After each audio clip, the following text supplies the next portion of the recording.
On the foreign scene, as Joe Biden steps away from the presidential race, a sense of hope has returned to Democrats. Businesses, on the other hand, are unsure what to make of a Harris government, and many are still bracing for Donald Trump. Just last week, it looked like a near foregone conclusion that Donald Trump would return to the White House after the November election. But then on Sunday, Joe Biden blew open the United States presidential election by stepping out of the race and endorsing 59-year-old Vice President Kamala Harris. She is expected to bring new momentum into the race and become the official Democratic nominee in August in Chicago.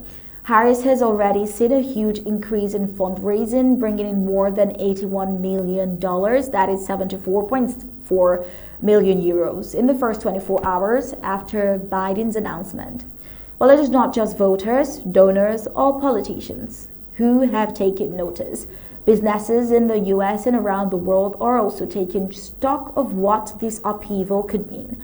One thing companies don't like is uncertainty. Biden's decision to move aside as a candidate removes some of that uncertainty, but not all of it. Meanwhile, a short list of Democrats who could be a vice president pick for Harris, with President Joe Biden's support unleashing a flood of endorsement from many prominent Democrats across the country. Kamala Harris has emerged as the favorite for Democrats to take the place of Joe Biden as the party's nominee for president.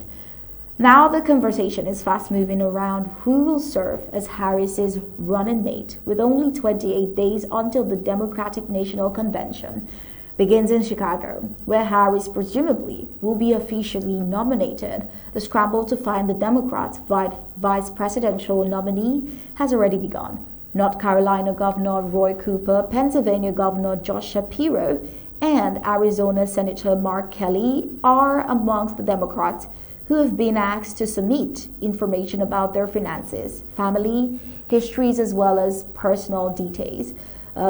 Two people familiar with the processes told CNN's Jeff Zeleny they are part of a group that includes about 10 names, nearly all of whom are elected officials. But of course, we're still anticipating what is happening with the Republican side, and that will bring to you on Thursday.